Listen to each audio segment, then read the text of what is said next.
हो चरणात पत्र की छैया।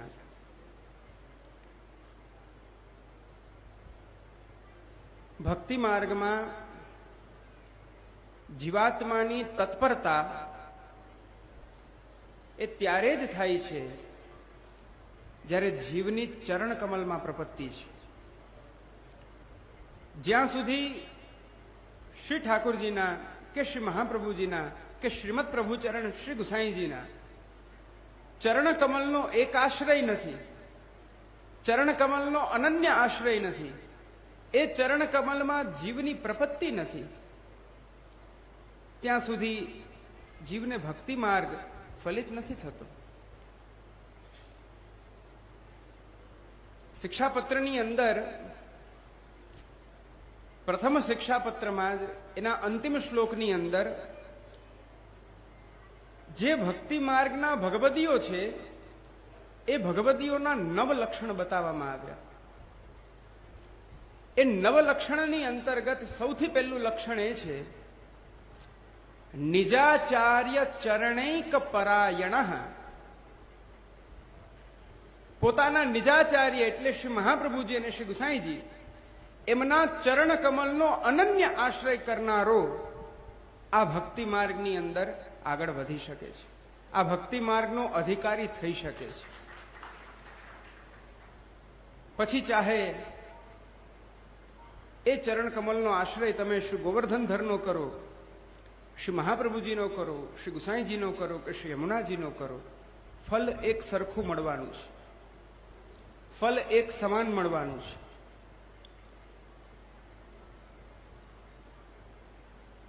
प्रभुना चरण कमल ए भक्तिनु उद्गम स्थान छे। भगवत भक्तिनु प्राकट्य ए प्रभुना चरणारविंद मांथी थाय छे। जीवन में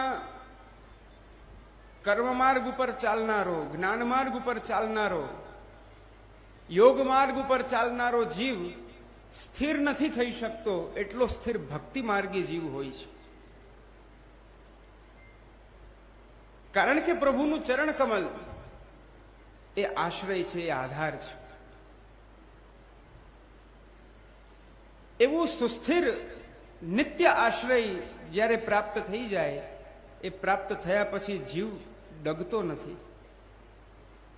श्रीमद भागवतना एकादश स्कंदनी अंदर प्रारंभ में ज भगवत चरणारविंदनु शुं महात्म्य छे, भगवत चरण कमलनो आश्रय जीवे आ कराल काल में शा माटे लेवो जोईए एनु बहु अद्भुत वर्णन कर्युं छे। कह્યું છે ધ્યેયમ સદા પરિભવગ્નમભીષ્ટ દોહમ તીર્થાસ્પદમ શિવ વિરિંચિ નુતમ શરણ્યમ ભૃત્યાર્તિહમ પ્રણતપાલ ભવાબ્ધિપોતમ વંદે મહાપુરુષતે ચરણારવિંદમ। સૌથી પહેલા કહ્યું ધ્યેયમ, ભગવત ચરણારવિંદ એ છે કે એનું જીવે અહર્નિશ ધ્યાન ધરવું જોઈએ, એ ચરણ કમલનું અહર્નિશ ચિંતન કરવું જોઈએ। અને એ ચરણ કમલના ધ્યાનનું ફલ શું તો કહ્યું પરિભવગ્નમ। આ ચરણ કમલનું ધ્યાન કરનારા જીવના જન્મ મૃત્યુનું જે આ ચક્ર છે આ ચક્ર તૂટી જાય છે। પરિભવગ્નમ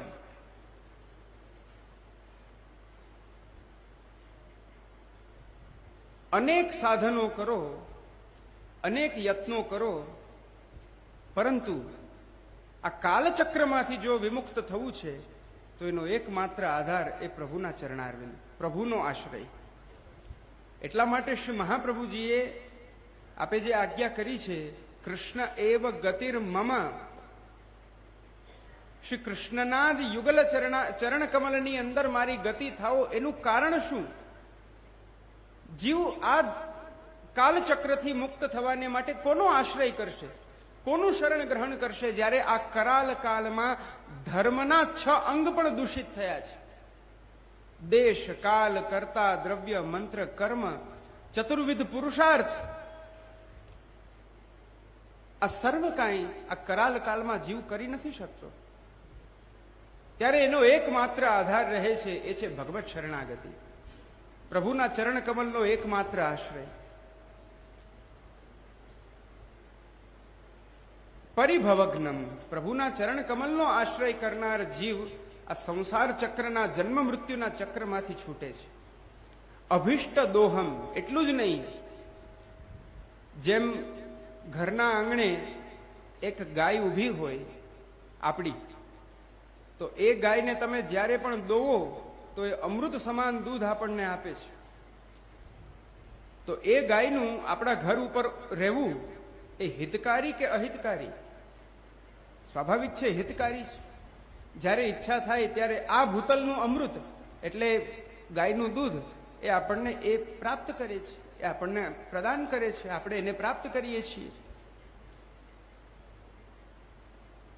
એ જ રીતના જેમ ગાય અભિષ્ટ પદાર્થનું દોહન દ્વારા વ્યક્તિને દાન કરે છે દૂધરૂપી અમૃતનું, એ જ પ્રકારે ભગવત ચરણ કમલ પણ એનો આશ્રય કરનારા જીવને અભિષ્ટ સર્વોત્તમ સર્વોત્કૃષ્ટ એવું ફલ પ્રદાન કરે છે, એ જીવની અંદર ભગવદીયતાનું સંપાદન કરીને. આ ભગવત ચરણ કમલનું મહાત્મ્ય છે. ધ્યેયમ સદા પરિભવગ્નમ અભિષ્ટ દોહમ તીર્થાસ્પદમ. ભગવત ચરણારવિંદ જ તીર્થરૂપ છે. ભગવત ચરણ કમલ જ એની અંદર સર્વ તીર્થો આવી જાય છે. આ ચરણારવિંદને છોડીને જો તમે કોઈ અન્યત્ર જો ગતિ કરી રહ્યા છો, અન્યત્ર ગમન કરી રહ્યા છો, તો ત્યાં તમને એ ફલ પ્રાપ્ત નહીં થાય જે ફલ તમને ઘરમાં પ્રાપ્ત થાય છે. શ્રી ઠાકોરજીના ચરણારવિંદ તીર્થ સ્વરૂપ છે. એ ચરણ કમલનો આશ્રય કરનારા જીવ પણ તીર્થરૂપ બની જાય છે. આ હું નથી કહી રહ્યો, સ્વયં શ્રીમદ ભાગવતની અંદર લખ્યું છે. ભવદ્વિધા ભાગવતા, ભગવદીઓ કેવા હોય તો કહ્યું તીર્થભૂતા સનાતન, સાક્ષાત તીર્થ સ્વરૂપ છે. કારણ કે એ ચરણ કમલનો આશ્રય લેનારા છે. કેવલ તીર્થ સ્વરૂપ છે એવું નહીં, પણ તીર્થી કુર્વંતી તીર્થાની. જો એવા ભગવત ચરણ કમલના આશ્રિત જે જીવો છે, એ જીવો કોઈ સ્થાનમાં જઈને પોતાના ચરણ રાખે છે તો એ સ્થાન પણ તીર્થરૂપ બને છે. જે ભગવદીઓનું જો આ મહાત્મ્ય હોય તો એ ભગવત ચરણ કમલનું શું મહાત્મ્ય હોય? એટલે કહ્યું તીર્થાસ્પદમ, અને કહ્યું શિવ વિરિંચિનુતમ શરણ્યમ. પ્રભુના ચરણ કમલ કેવા છે? શ્રી મહાપ્રભુના ચરણ કમલ કેવા છે? શ્રી ગુસાઈજીના ચરણ કમલ કેવા છે? તો કહ્યું શિવ વિરિંચિનુતમ શરણ્યમ. શિવ બ્રહ્માદિ અહર્નિશ જે ચરણ કમલનું, જે ચરણારવિંદની પદનખ ચંદ્રિકાનું ધ્યાન ધરી રહ્યા છે, એ આ ચરણ કમલ છે. ભૃત્યાર્તિહમ. હવે આપણને લગતો વિષય આવે છે. જીવોના સર્વ પ્રકારના લૌકિક અલૌકિક ઉદ્વેગ સંતાપ ને દૂર કરનારું આ ચરણ કમલ છે. લૌકિક ક્લેશ, લૌકિક ઉદ્વેગ મનમાં રાખીને પણ જો તમે આ ચરણ કમલનો આશ્રય કરો છો, આ ચરણ કમલનું શરણ ગ્રહણ કરો છો, આ ચરણારવિંદમાં પ્રપત્તિ કરો છો, તો ભલે તમે લોકાર્થી હો, ભલે તમે સંસારનું સુખ માંગવા માટે આવ્યા છો, છતાં પણ તમને એ ફલની પ્રાપ્તિ આ ચરણ કમલના અશેષ મહાત્મ્યથી થાય છે. પ્રણતપાલ. બીજી વાત કરી, શ્રી ઠાકોરજીના મહાપ્રભુજીના ચરણારવિંદ કેવા છે, શ્રી ગુસાઈજીના ચરણારવિંદ કેવા છે? તો કહ્યું પ્રણતપાલ. આજ સુધી એવું જોવામાં નથી આવ્યું કે આ ચરણારવિંદનો જેણે આશ્રય લીધો હોય અને એ ચરણ કમલે એને આશ્રય ના આપ્યો હોય. જે ચરણ કમલ પકડે છે પ્રભુ, તે જીવને પોતાના આશ્રયનું દાન કરે છે. પ્રણતપાલ, ચરણારવિંદમાં પ્રપત્તિ કરનારાનું પાલન કરે છે પ્રભુ. એના તમે ઉદાહરણો અનેકો જગ્યાએ જોઈ શકો છો. મર્યાદાથી પ્રારંભ કરું. વિભીષણજી જ્યારે ખબર પડી કે રામચંદ્રજી લંકાની આ બાજુ છે, સમુદ્ર તટ ઉપર ત્યાં બિરાજી રહ્યા છે અને ત્યાં સેતુ બંધન એ કાર્ય ચાલી રહ્યું છે, તો વિભીષણજી તો રાવણ દ્વારા તો પરિત્યક્ત થઈ ગયા હતા. રાવણે એમને બહાર કાઢી મૂક્યા હતા, એમનો ત્યાગ કર્યો હતો, લંકામાંથી બહાર નીકળવાનો આદેશ આપ્યો. હવે જાય તો જાય ક્યાં? અને એમને ખબર હતી આ સાક્ષાત પુરુષોત્તમ છે અને આમના હાથે જ આ રાવણનો ઉદ્ધાર થવાનો છે, તો પછી હવે એનું જ શરણ ગ્રહણ કરવું. બહુ બરાબર નિર્ણય લીધો. અને એમના ગુપ્તચરો સાથે પોતે જ્યારે આવે છે ત્યારે એમને એમનો પરિચય પૂછવામાં આવે છે. તમે કોણ છો? શા માટે આવ્યા છો? વાનર સેના આખી તૈયાર થઈ ગઈ કે કદાચ કોઈ એવા છદ્મ વેશ ધરીને આવે ને અહીંયા યુદ્ધ ચાલુ કરી દે તો ક્યાં જવું? એટલે બધી તૈયારી કરી લીધી ને પૂછ્યું તો એમણે કહ્યું, પરિત્યક્તા મયા લંકા રાઘવમ શરણમ ગતઃ. હું આ લંકાને છોડીને આવ્યો છું અને હવે આ શ્રી રામચંદ્રજીના ચરણ કમલનો આશ્રય લેવા જઈ રહ્યો છું. એમ કરી પોતાના મસ્તકમાં જે મુકુટ હતો એ રામચંદ્રજીના ચરણારવિંદમાં મૂકી અને એને કહ્યું, પ્રભુ હું આપના શરણાગત છું. એ સમયે સમુદ્રનું જલ હાથમાં લઈ અને રામચંદ્રજીએ પ્રતિજ્ઞા કરી. આ મર્યાદા પુરુષોત્તમની પ્રતિજ્ઞા કહું, પછી પુષ્ટિ પુરુષોત્તમની વાત કરીશ. સકૃદેવ પ્રપન્નાય તવાસ્મિતિ ચ યાચતે અભયમ સર્વભૂતેભ્યો દદામ્યેતદ વ્રતમ મમ.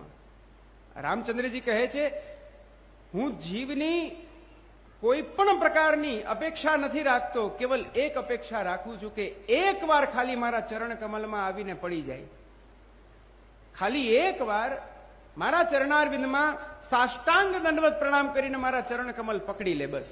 સકૃદેવ, સકૃદ એટલે એકવાર.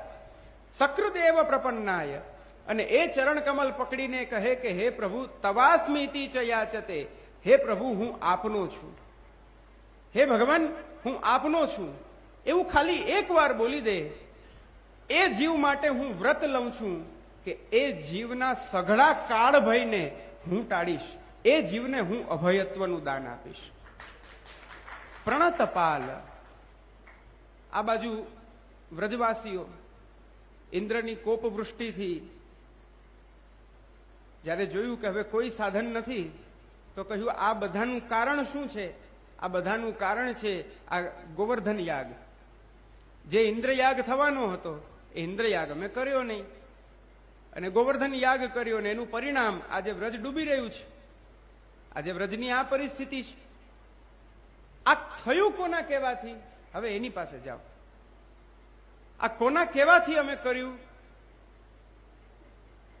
કૃષ્ણના કહેવાથી કર્યું ને, ચાલો હવે એની પાસે.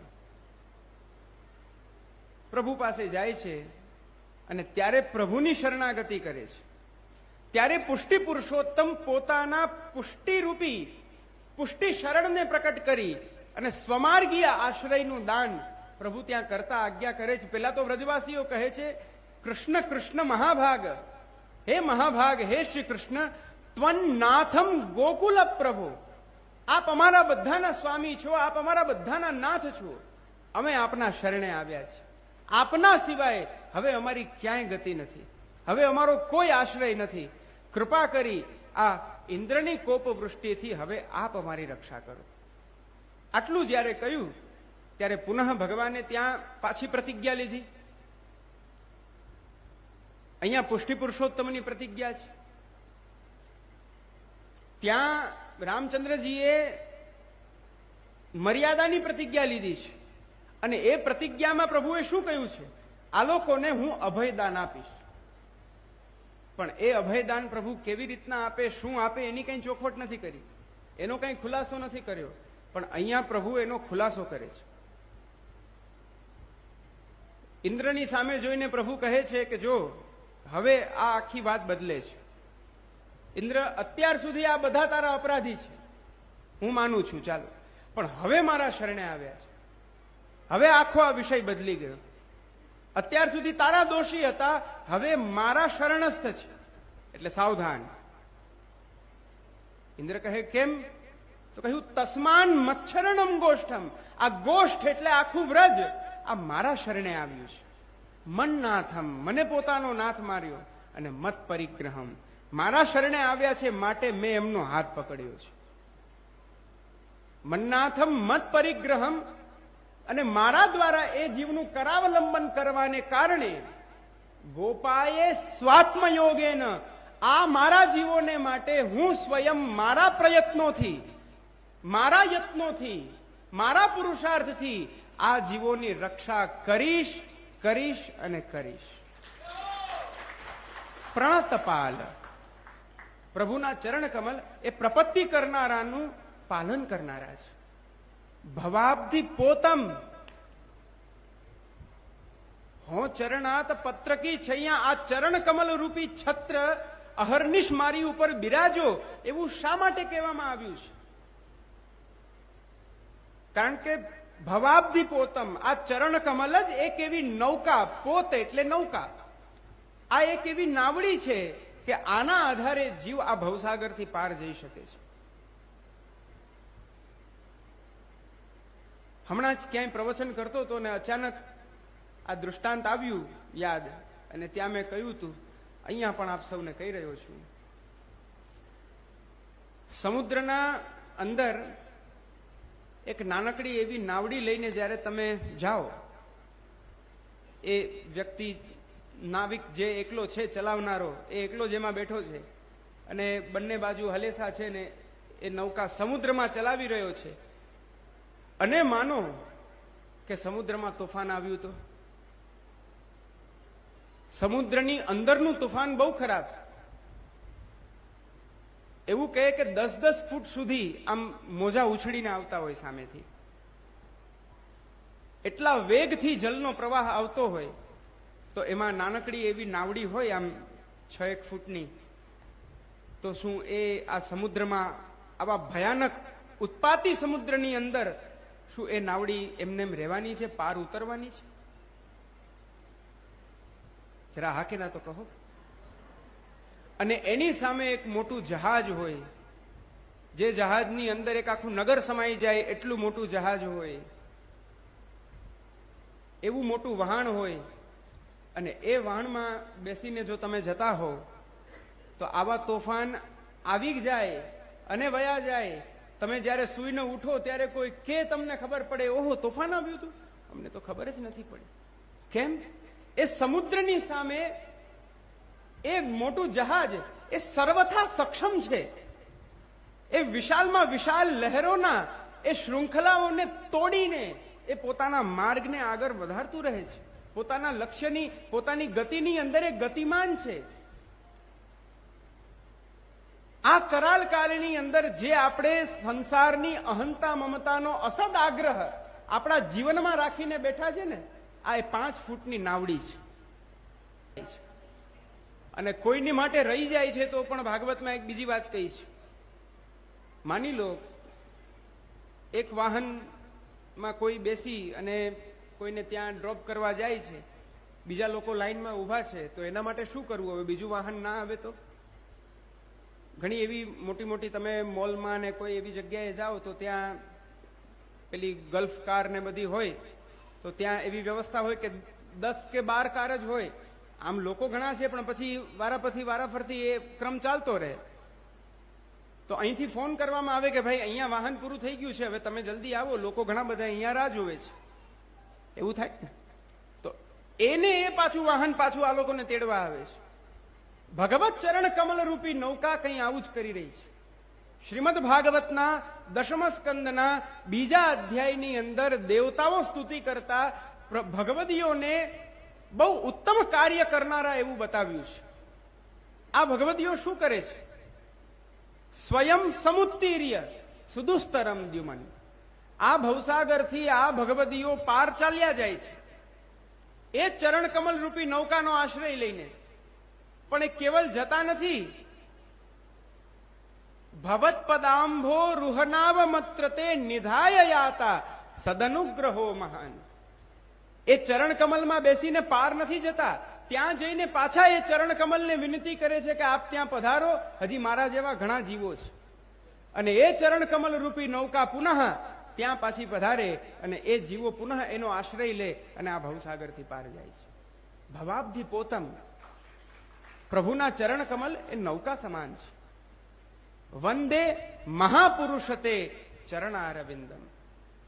આવા પ્રભુના એ ચરણ કમલને જીવે અહર્નિશ ધ્યાન ધરવા જોઈએ. આ પ્રભુના ચરણારવિંદ છે અને એ ચરણ કમલનું છત્ર એક નિજ ભક્તના મસ્તક પર સદાને માટે એમનેમ રહે છે. એક ક્ષણ પણ જો એની વિસ્મૃતિ થઈ તો આસુરાવેશ આવે છે. એક ક્ષણ પણ જો જીવ એ ચરણ કમલનો આશ્રય છોડે છે તો આ કરાલ કાલ એનું ભક્ષણ કરી જાય છે. આ વૈષ્ણવનું કર્તવ્ય છે, આ વૈષ્ણવનું સ્વરૂપ છે. આ ચરણ કમલ જ વૈષ્ણવનું શરણ છે. શરણનો એક અર્થ થાય છે ઘર. સમજો છો મારી વાતને? ગમે ત્યાં જાઓ, ગમે ત્યાં ફરો, ગમે તેટલું પરિભ્રમણ કરો, પણ એક બહુ સરસ કહેવત છે, દુનિયાનો છેડો ઘર. પાછું ઘરે તો આવવું જ પડે ને. આ સંસારના અસદ આગ્રહની અંદર તમે ગમે તેટલા ફરો, ગમે તેટલા જાઓ. ઉપનિષદ બહુ સરસ એક વાત સમજાવે છે પક્ષીઓના દ્રષ્ટાંતથી. સવાર પડે અને વૃક્ષમાંથી પક્ષીઓ ઉડી જાય અને સાયંકાળ થાય ત્યારે પુનઃ પાછા એ જ વૃક્ષમાં આવી જાય. બસ એ જ રીતના ગમે તેટલા ભટકો, ભલે હજી અનેક જન્મો ગ્રહણ કરો, પણ છેલ્લે તો આ જ ચરણ કમલનો આશ્રય લેવો પડશે. આ જ ચરણ કમલ આપણો આધાર છે, આ જ આપણું મૂળ છે. અને આ ભક્તિ માર્ગ છે, શ્રી મહાપ્રભુજીનો માર્ગ છે. ભક્તિ માર્ગસ્ય કથનાત પુષ્ટિરસ્તીતિ નિશ્ચય. શ્રી મહાપ્રભુજીનો માર્ગ હોવાથી આ ચરણ કમલનો જો આશ્રય કરો તો જીવનું પોષણ જ થવાનું છે. જીવની ક્યારેય અન્યથા ગતિ નથી થવાની. આ આપણા સૌનું કર્તવ્ય છે અને એટલા માટે જ શ્રી મહાપ્રભુજી આજ્ઞા કરે છે, તસ્માત સર્વાત્મના નિત્યમ શ્રી કૃષ્ણ શરણમ મમ વદદ્ભિરેવમ સતતમ સ્થેયમિત્યેવ મે મતિ. અહર્નિશ એ ચરણ કમલના જો શરણનું તમે ધ્યાન ધરો, એનું સ્મરણ કરો, એનું ચિંતન કરો, તો આ કાલ તમારો સ્પર્શ નથી કરતો. જીવની અંદર ભગવત ધર્મોની પ્રાપ્તિ થાય છે અને ભગવત ધર્મોની પ્રાપ્તિ થતા જીવને લૌકિક દુઃખો સ્પર્શતા નથી. આ હું નથી કહી રહ્યો, સ્વયં શ્રી મહાપ્રભુજીના વચનો છે. સ્વયં શ્રી વલ્લભ આપણને આજ્ઞા કરી રહ્યા છે, ભગવત ધર્મ સામર્થ્યાત વિરાગો વિષય સ્થિર ગુણૈર હરિ સુખ સ્પર્શાન ન દુઃખમ ભાતિ કરહિચિત. ભગવત ધર્મો જેની અંદર પ્રકટ થઈ ગયા ભગવત ચરણારવિંદના આશ્રયથી, એ જીવને સંસારમાંથી સહજ અરુચિ ઉત્પન્ન થઈ જાય છે, સહજ એનો વિરાગ પ્રકટ થઈ જાય છે. અને જ્યારે અહંતા મમતામાંથી જીવનું ચિત્ત નીકળી જાય ત્યાર પછી એને લૌકિક દુઃખો સ્પર્શતા નથી, કારણ કે એ જીવ ભગવત ગુણગાન પરાયણ છે. આ શ્રી મહાપ્રભુજીનો માર્ગ છે. આ માર્ગમાં આપણે સૌએ તત્પર થવું જોઈએ. આ ચરણ કમલનો જ આપણે આશ્રય લેવો જોઈએ.